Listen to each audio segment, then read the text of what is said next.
You've been sitting in that therapy chair for months, maybe years. Session after session, you dig into your childhood trauma, you analyze your feelings, you explore why you do what you do. Your therapist nods systematically and then says things like, "How does that make you feel?" Meanwhile, your relationships are still falling apart. You still freeze during conflicts. You still attract the same toxic partners. You still can't set boundaries or communicate your needs effectively. You leave each session feeling like you've made progress because you've understood something about yourself better, but understanding and changing are two completely different things. You've become an expert on your own dysfunction without actually getting better. The worst part is that you're starting to believe this is just how therapy works, that healing is supposed to take decades, that you're supposed to process and explore and analyze forever without ever reaching a point where you're actually just fixed. But what if everything you've been told about how attachment healing works is wrong? I'm Adam Lane Smith, the attachment specialist, and I've spent over 16 years discovering what the therapy establishment doesn't want you to know. There are specific techniques that create permanent attachment change in weeks, not years. After working with over 1,600 clients who were stuck in traditional therapy for years without progress, I developed a completely different approach, one that focuses on measurable skills, nervous system regulation, and brain-changing experiences instead of endless emotional processing. Now, the methods I'm going to share with you today are not taught in most therapy programs. They're not covered by insurance because they work too fast to be profitable, and they require a level of training and expertise that most mass-produced therapists simply don't have. What really makes my approach different is that it's designed to fix your attachment patterns permanently, not manage them indefinitely. I'm going to expose the 7 psychology secrets that could have saved you years of therapy and tens of thousands of dollars. Yes, you heard that right. In the next 40 minutes, you'll discover the specific attachment techniques that work faster than traditional therapy methods, why they're being kept from you, and how you can start using them immediately. I'll reveal which common therapeutic approaches are actually slowing down your healing process and share the attachment insights that will completely shift how you see your relationship patterns.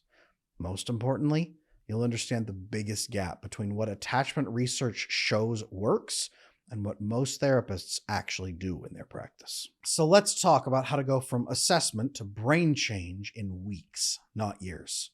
There's something I call the 3-step rapid transformation process. Step 1 is a comprehensive skill and nervous system assessment. Where is your nervous system currently functioning? What's your current skill set across all relationship areas?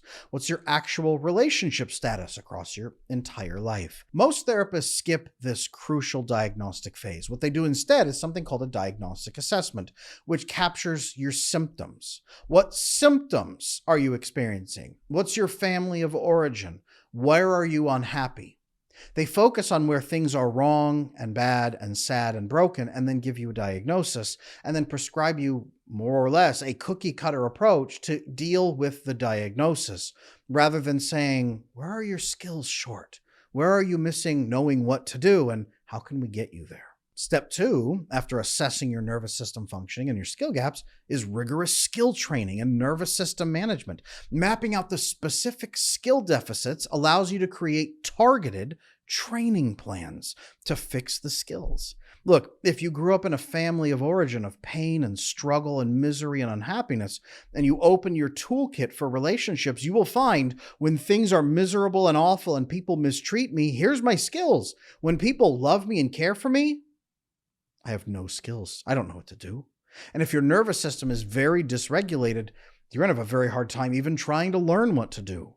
When you teach nervous system regulation, where your nervous system's calm, and then teach people to grow their skill set so they feel confident and masterful in different situations, and their skill set is built out, now you're not just headed for dealing with symptoms. Now you're dealing with long-term change that's really possible. I had a client who came in who learned conflict resolution skills in 3 weeks that they had been struggling with for 3 years in therapy. Okay? Skills and nervous system regulation work together to enable step 3. So step 3 is neurobiochemical reshaping through experiential work. Let's make this simple. You have experiences, okay? You create specific experiences that permanently alter your brain chemistry and neurology. In your childhood, you had painful experience after painful experience taught you to always be afraid, to not connect with other people, and to blame yourself. But when you have different experiences that teach you different biochemical lessons, your brain shifts and your beliefs shift and your default pathways shift. Skills, as we talked about, and navigating with different skills and a calmer nervous system allows you to navigate deeper experiences more safely and then craft the kind of experiences that will teach your brain and remap it the way you want to. New experiences build different brain chemistry than painful experiences. What you want and what you want to be experiencing versus what you've had and what you landed in. As you build new experiences through better skill training, this is what creates lasting change, not just understanding. It's great to train your mind, but your mind doesn't convince your brain. Experiences and biochemistry changes your brain. It must be experienced, not just thought about. Now, why does this work for, say, my clients when they come in, even if they've been in therapy for literally 20 years and not seen benefit? Because those experiences do something that analysis will never do. Your brain, through experiences, forms new neural pathways through neuroplasticity, which builds better pathways to the thinking, the feeling, the growing, the learning that you actually want to be feeling. Successful experience crafting shapes your brain. Imagine shaping and molding your brain on purpose to feel better, to be happier, to be hopeful, to lean into conversations instead of running away from them. Talking about problems over and over and over, all it does is reinforce the neural pathways of dysfunction. If you spend an hour a week for 10 years, it's about 500 sessions, by the way, complaining that nothing will ever get better, and it doesn't, all you've done is deepen your brain chemistry. Processing forever keeps you stuck in problem-focused thinking. Action-based interventions create permanent, lasting change. But I want to be very clear about this. You have to be growing your skills to have greater capacity for better experiences. Without concrete skill trainings, you can't navigate new relationship experiences safely. Traditional therapy assumes you'll go out and figure out some skills on your own through insight. Okay? I had a client who came in, they needed communication scripts, exact wording before they could be vulnerable. Their therapist would not teach them exact core scripts. They'd say whatever feels natural. I don't want to break your authenticity. I'm not going to tell you what to say. You need to find the words. You know them. No, I'm sorry. That's not how human linguistics works. Skill training creates opportunity for better experiences, and it creates confidence, which calms your nervous system. Confidence enables real growth experiences that then remap your brain and make everything easier afterward. This is why when we begin changing, we see an explosive rush of change because we finally have hope that change is possible. And underneath all of that is that nervous system regulation. Remember that at the beginning I said? The best skills in the world are useless if your nervous system's dysregulated and shuts down your prefrontal and frontal cortex, where a lot of your skill use is. It shoves you over into your survival. It's not thriving. Your survival limbic system, fight, flight, fawn, freeze.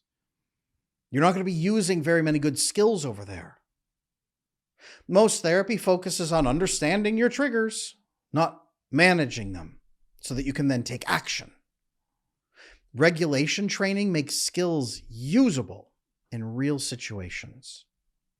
So a regulated nervous system, plus a solid skill set, plus a plan crafting experiences equals a capacity for brain-changing experience for the rest of your life in weeks instead of months or years or decades. Now, why isn't this approach taught? This approach could have been what therapy became, but it's not. Instead, we have the opposite, okay? We have a mass production problem in therapy, among other things. The field is churning out as many therapists as possible to meet this gigantic demand that people have. They're even turning social workers into therapists, arguably many of them without adequate training. Raise your hand if you think social workers are fully competent mental health experts dealing with abnormal psych and family situations. Okay? That's not what therapy is supposed to be, and that's not what social work is. But they're turning a lot of social workers into therapists nowadays to try to just churn out as many as they humanly can. It's a quantity over quality issue, and it's creating therapists who are unprepared for the work, okay? It takes extensive training to really understand the neuroscience, the attachment science, and the skill building approach that we use. I get asked all the time, what is my attachment style? What is my attachment style? What is my attachment style? So I have finally launched the attachment assessment. This is not a short quiz that just spits out an answer after 3 seconds. This is a thorough, in-depth, science-backed assessment. Check it out on my website, adamlanesmith.com, and learn your attachment style, the severity of what you're dealing with, and some next steps you can take right now to build very secure attachment. There's also an insurance and medication bias. A lot of insurance companies, they prefer approaches that align with psychiatric meds. Okay. Rapid attachment interventions don't fit the medical model of billing in structure. Okay. And by the way, liability. You tell people what to do and direct them. So much more liability if someone comes back to want to sue you. Okay. Instead, you just sit there and you just listen. We'll talk about that in a minute. But insurance encourages that. 50-minute weekly sessions. Okay. Once a week with clients. They're not focusing on skill training. They're just listening once a week for 50 minutes with financial incentives that favor long-term investment over permanent solutions. You've incentivized the field to create a constant group of subscription needers. We need friendship. We need attention. We need validation. We need somewhere to feel better. I feel horrible everywhere in my life except in my therapist's office and my medication provider's office because they're the only people that seem to care about me. Let's keep them on that system for 30 years. There's some very dark realities we have to confront with the insurance and the medication bias here in this country about therapy. We also have an issue of the comfort zone of passive listening. It's much easier to just listen and reflect rather than actively guide change. A lot of therapists are there because they were told that they're good listeners, so they joined a field where they could just listen for money. Therapists are also, like I said, trained to avoid directive focus, rather to avoid that liability. The client is the expert. You know what to do. Just close your eyes and imagine what you want to say. It doesn't work. Okay? I'm sorry, clients, but you're not the expert on yourself. Right? The concept of the client as the expert keeps therapists safe, but makes clients miserable. But it really does get worse from here. Okay. And I want to be very clear about that. There are specific therapy approaches that are actually slowing down or damaging your healing. Let's talk about some of the therapeutic approaches that are sabotaging your progress because therapy might be keeping you stuck. First is the childhood fixation trap, this endless rehashing of past wounds without resolution. Most clients who come to me say, Adam, I have spent 5 years with 4 different therapists already talking about my childhood. How much do I have to do with you? 1 session, maybe 10 minutes of it. That's about as much as I need. Really? But my last therapist had me doing it for 2 years. Yeah, that's a problem. Going over and over your childhood experiences for years without moving towards solutions, that's insanity. What did it mean? What did you feel? What did you experience? What are you thinking? Who cares? What do I do now? How do I avoid this problem in front of me? What do I do? Well, it takes time. No, it takes skills and nervous system regulation and experiences, training, not crying about your childhood for 2 years. There's this weird delusion in the field of therapy that processing is somehow going to make things better, that our mind will change everything. Cognitive behavioral therapy has really focused in on this concept of if I just understand enough, then everything will change. And that goes against all of the neuroscience that we know right now. All of it. It is the opposite of everything. But cognitive behavioral therapy, thinking about thinking, is one of the most popular treatments on the planet. Letting your clients talk endlessly about their problems without any skill development or change whatsoever, I would consider therapeutic abuse, but the field encourages it. You're creating the illusion of progress through emotional expression. I had a client who processed the same trauma, like I said, for 5 years without improvement. Does that seem like they're doing their job, or does that seem like abusing somebody who's trusting you? Emotional venting without action just reinforces the victimhood. Almost worse is this feelings-focused dead-end model. How did that make you feel? How did that make you feel? How does that make you feel? How will that make you feel? Making everything about emotional reactions instead of behavioral choices. Listen to me. Yes, feelings are important emotional data that you can intake and say, what does this mean? But if you're obsessing over feelings, that's a problem. You know what your feelings are? They're the light on the dashboard that gives you a readout of how things are running. Learning to drive a car is not spending 6 years staring at the dashboard, learning what the lights mean. Driving a car is driving a car. The lights and meters is an important part of it, but the driving is what you need to be doing, right? Endless talk therapy is staring at the dashboard for 6 years, thinking that's teaching you to drive a car. This backwards approach keeps people powerless. Worse, it burns people out, especially men, and makes them think now there is no hope. This was my last stop. Feelings will follow the choices and the actions more than actions follow feelings. So I hope that you understand now why the modern therapy system has completely diverged from what it was supposed to be. When it was first crafted, so long ago, it was so much more directive. It was skill focused. It was experience focused. It was a drastic change from what we have now of this mass produced feel better. Okay. Did you know that Freud, when he sat down and created therapy, said, I will produce an army of secular priests who are going to go out, take confessions, and make people feel better. Originally, though, it was a lot more skill focused and training, and has now devolved into, I will just make people feel better. They'll just give me their confessions, help them feel better, move along. Let's talk next, because I'm not a fan of talking about problems over and over and over. Let's talk about the insights that can actually transform everything. What they should have told you in session 1 of therapy if they were really going to work with you. Okay? Session 1 is a big picture framework. I love doing this with my clients in one session. Here's what you've been doing. Here's why you're stuck. Complete attachment pattern explanation in the first session. Tell me briefly about your childhood. Tell me briefly where you're at now. Tell me briefly what you want to change and what you don't like. Here's the big picture of where you learned these things. Here's the skills that are missing. Here's why things are terrible. Here's what we're going to do to get where you want to go. This takes one session. Connecting childhood formation to current presentation. One session, you guys. This does not have to take 6 years. Understanding the full system, yes, changes everything pretty immediately, but it should lead into here's what we're going to do about it. Most people never even get this comprehensive view of their pattern. Diagnostic assessment, right? 150 questions plus. Well, it costs you twice as much, by the way, for less. Symptoms. Okay, here's your diagnosis. We're going to work on that diagnosis. Come back, I'll tell you how. We'll do a treatment plan. You have up to like the first month to do a treatment plan. Then they just keep resubmitting it saying that you're not making progress. It's unfortunately the pattern most people are doing. Instead, what needs to be happening, and what I train my coaches to do, here's exactly what we need to do to fix this forever. Specific roadmap for permanent change, not management. Clear timelines, measurable milestones for progress. This is appropriate ethical work with a person who's trusting you, okay? I had a client, that 5-year therapy model, an overview, replaced with a 6-month action plan. Adam, I've been in therapy for 5 years with all these therapists and I hate it. Cool. Here's your big picture. Here's your problems. Here's your skill gaps. Here's how we're going to map this out over the next 6 months and make permanent changes in 5 areas of your life. I'll see you every other week. Beautiful.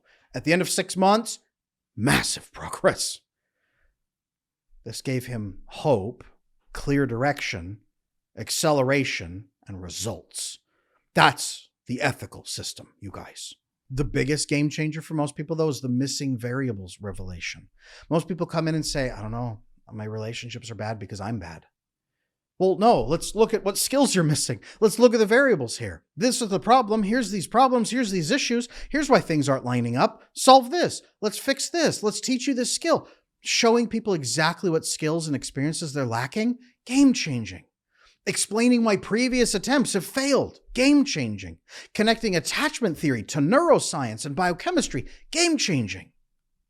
This systems approach succeeds where just random piecemeal feelings and thinking and crying, where those approaches fail. Of course, modern therapy is going to fail. It's not designed to succeed.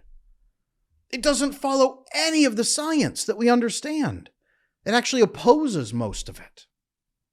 I know that a lot of the people watching this show right now have had attachment issues for their entire life. That's why I want to invite every single one of you to check out my attachment repair program. It just might be the jump that you need to go from insecurely attached and lonely and frustrated to fully secure, connected, and bonded in a great relationship like nothing you've ever felt before. Check out my website, adamlanesmith.com, for the attachment repair program. The biggest piece here is this distinction between managing problems and permanent change.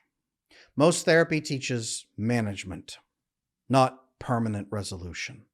You learn to cope with wounds and problems and symptoms instead of fixing them.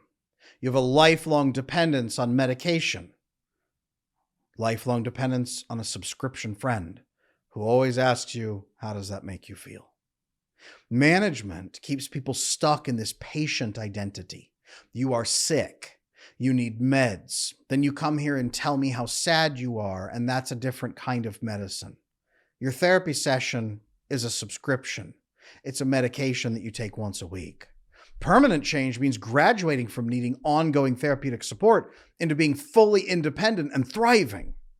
It's a hard promise to make, especially if you're mass-producing untrained therapists and social workers. There's also this neuroplasticity advantage that most therapists ignore. Okay. Most therapists don't even know how the brain works, but your brain can form completely new patterns at any age. Specific experiences you have literally reshape your neural pathways. I had a client at 78 years old who went from disorganized attachment style to secure attachment in 8 months at 78 years old. Attachment styles are changeable. They're not fixed personality traits where you're stuck forever and there's a limit on what you can do. You can make real lasting change. And building secure attachment is a learned skill set. Secure behavior can be taught and practiced like any other ability. It's moving from, this is just how I am, I'm going to have to manage it, to this is what I'm learning. This is what I'm growing. This is who I'm becoming on purpose. Teaching people to become secure through competence, not insight, that's game-changing. Now, what I've shared so far, it represents the core methodology that I've developed after seeing thousands of people stuck in traditional therapy for years without progress. These are not just theories, by the way. They're proven techniques that create measurable change in weeks, not decades. The challenge is that most therapists weren't trained in these approaches. There are some wonderful therapists out there who are good, and then there are good people who are not trained properly as therapists. They're doing the best they can, many of them with outdated methods that were never designed for attachment work in the first place. So if you out there are watching this and you're getting frustrated, like I'm frustrated with this process, if you're ready to move beyond endless processing and start building the skills that create lasting change, I've created something specifically for people who are serious about lifelong transformation of their attachment patterns. My attachment bootcamp is the complete system for rebuilding your attachment style and breaking free from restrictive relationships and lifelong insecurities. It's everything I wish had been available when I was developing these methods. Now, there's more information about the attachment bootcamp down in the description below, but for right now, let me tell you exactly how to help people who've been stuck for years. Trying to go from endless processing and therapeutic stagnation into real permanent change, it's tough getting people over that lump sometimes because they've got so many bad things programmed into their brain. Years of therapy creates many of its own problems. First, you get analysis paralysis from too much over self-awareness. They used to call this navel gazing, of just staring at your belly button, right? They used to have a bad term for this. Now it's encouraged. Knowing why you do things, okay, but without knowing how to do it different means nothing. Creating an identity around being complex or being damaged is serious. A lot of people identify with their problems now. This is what I am. right? That overanalysis and that identifying with it, it creates this very sophisticated dependence on therapy to make sense of your life. You're turning psychological insights into an excuse for not changing and just sitting there week after week, feeling like you're doing something, but without any real investment besides tens of thousands of dollars and years of your life. I also want to call out therapy addiction. Therapy addiction disguised as healing, becoming dependent on weekly sessions for emotional regulation, for biochemical bonding, and believing that your therapist loves you. Using your therapist as a substitute for developing real internal regulation or relationships. Therapy addiction is a real problem, and most people are not willing to even talk about it yet. Okay. There's a lot of clients who panic when their therapist goes on vacation because they can't live without their therapist. Okay. Even years and years and years into the work, your therapist going on vacation should not trigger an avalanche of panic attacks, fear, and problems in your life. Long-term therapy can create real learned helplessness. There's also a comfort zone of real familiar dysfunction. Preferring your known problems to unknown solutions because it feels safer to just wallow in it, and especially if you're being encouraged. Finding your identity in community and shared therapeutic struggles. Having resistance to change because that dysfunction has become so familiar. Some people fear change because they think they'll lose who they are by being happier and fulfilled and living a life that they actually want. A lot of times people over-identify with the problems, and therapy encourages that too. Now, I've made a lot of claims here in this video so far that the research doesn't back up what therapy is doing, right? Let's talk about the research and practice gap. What science knows versus what therapists are doing. Okay, first on the block here, neuroscience integration issues. Most therapists have no concept of neuroscience or attachment issues and integration. Most therapists don't even know attachment theory. They think it's something to do with babies. That's it. Okay, treating attachment as personality instead of brain-based patterns is deadly wrong. Missing the connection between attachment styles and your neurochemistry, your bonding hormones, oxytocin, vasopressin, your neurotransmitters such as GABA or serotonin, not understanding the role of dopamine addiction in your attachment style and how to interact. Most therapists have never even heard of those concepts. Many therapists are here on this channel in the comment sections, if you check, telling me, Adam, I never learned any of this in school or from my supervisors. No therapists I know are even talking about this. No one gets it. Yeah, that's a problem. Hormones, neurotransmitters, they create many attachment behaviors. Without the neuroscience component, attachment work remains superficial talk therapy at best. Most of them, again, don't even know attachment theory. Go back to what I told you at the beginning of this video, that we have to have skills that create new experiences to reshape your biochemistry. How are you going to do any of that if you don't understand that any of that even matters? This is why we have endless talk therapy instead. Behavior change requires understanding nervous system responses and then shifting them. Attachment research shows that brain-based interventions work. That shifting your brain chemistry and nervous system and skill training and having experiences, we see that it works. You can map out the brain patterns changing. Most therapists ignore that biological component completely. We also have this whole fixed, you're like this forever, you're broken, you'll never change, this is who you are messaging. We teach people that attachment styles are personal traits forever. This is who you are, it's permanent. We create immense amount of hopelessness about this instead of the possibility for real change. This contradicts decades of neuroplasticity research, people. Research that shows attachment styles are changeable throughout your life, showing brain patterns remapping and shifting, okay? It is very possible to change your brain. And in fact, it is constantly happening all the time. Another problem with therapy, and this is a big one, making everything about managing other people instead of changing yourself. Teaching people just to expect others to accommodate your attachment style. I'm anxious, so you're going to have to work with me here. What? No. Focusing on how your partner should treat you instead of developing your own skills. Okay? I had one client told to find attachment compatible partners instead of learning secure attachment and building a secure relationship. Find someone who's anxious like you so you'll kind of pair up. What? No. Become secure, connect to a secure partner. That's the answer. When you don't believe hope is possible, you come up with weird solutions, and a lot of therapists are doing exactly that. And finally, I really want to lean into this one, the training and application disaster of attachment theory. My good friend, Andre, he's the co-host on my podcast, the I Wish You Knew podcast, and he says attachment theory is one of the best theories out there with the worst PR I've ever seen. And he's so right. It's brilliant because attachment theory is relegated to, that's for babies. Don't worry about it. I remember going through school as a therapist and them saying, look, attachment theory is great if you're going to work with infants. If you're not, you do not need to learn it. Don't worry about it.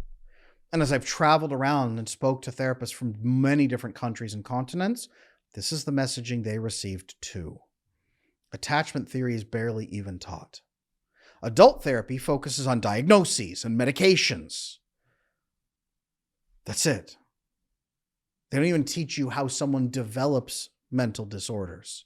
They teach you how to manage and diagnose them. Most therapists graduate without any attachment training at all. Yet most relationships in adulthood are attachment-based. Well, I would say all of them. And there are no diagnoses that really meet attachment theory for adults. Insurance systems don't recognize attachment disorders in adults. They don't recognize attachment challenges at all. Therapists are trained to fit problems into billable diagnostic categories. This forces attachment problems into depression, anxiety. You have anxiety. Well, why? Oh, but you do. Let's work on that. By doing what? Why are you anxious? We will talk about this for 6 years. Also, you should go see the medication provider. He's got 3 different medications for you. Welcome to psychology. The grim fact is that therapy has deviated tremendously from what it could have been. Therapy has become a subscription model that just works to manage symptoms while the medication systems pump you full of meds and the insurance companies collect a lot of cash. A lot of people are making a lot of money off of you, and your life is more miserable than it's ever been. I disagreed with that so strongly, I had to walk away from the industry. I had to build a coaching practice and then a certification practice for my coaches. As my methodology has taken off and proven again and again and again how successful it is, I've trained others to do the same. Now, a lot of therapists are leaving the therapy industry to instead work with an ethical system that they believe in that drives real, lasting, permanent change for our clients. We would love to work with you if you're ready for that. If you are ready to access the complete system that puts all of this together, get in contact with our team because we are here to help. Now, I'll be really blunt. The methods that I've shared here today are not secret because therapists want to keep them from you. Most therapists genuinely don't know that these approaches even exist. And those who do, they often weren't trained in how to even use them. Your frustration with traditional therapy is completely valid. You deserve more than endless processing and emotional explanation. You deserve concrete skills and actual solutions that create measurable change in your relationships and in your life. The fact that you're questioning whether there might be better approaches shows incredible wisdom and self-advocacy. Most people accept that therapy is supposed to take years because that's just what they've been told. Now, everything I've shared here today is teachable, learnable, and achievable. The skills that create secure attachment can be developed at any age. Your nervous system can be trained to support healthy relationships instead of sabotaging them. The experiences that rewire your brain for lasting change can be created intentionally with guidance in safe environments where you can practice and grow. You don't have to wait years or decades to have the relationships that you want. Thousands of people have used these methods to transform their attachment patterns in months, not years. People who were stuck in traditional therapy for decades finally broke through using the approach that I've outlined here today. At the end of the day, your attachment style is not your destiny. It's your starting point. And with the right methods, you can build the secure attachment foundation that creates lasting, fulfilling relationships. So if you're ready to stop talking about your attachment patterns and start changing them, I've created a comprehensive solution that you're looking for. My attachment bootcamp is the complete system for rebuilding your attachment style and breaking free from restrictive relationships and lifelong insecurities. You'll get 6 hours of expert attachment training, 13 comprehensive lesson summaries, and 4 powerful modules that teach you to naturally attract love, appreciation, and connection. Click the link down in the description to get access to the Attachment Bootcamp right now. Don't spend another year in therapy hoping that things will eventually click when you can have the complete system right now that creates lasting change. I'm Adam Lane Smith, the Attachment Specialist. Thank you for your time. Thank you for being here. I'd love to hear your thoughts on what I've said in this video so far. How long have you been in therapy and how has it served you? Leave a comment down below. While you're there, hit like, hit subscribe, ring the little bell for notifications. Come to my next live stream, and I'll see you in the next video.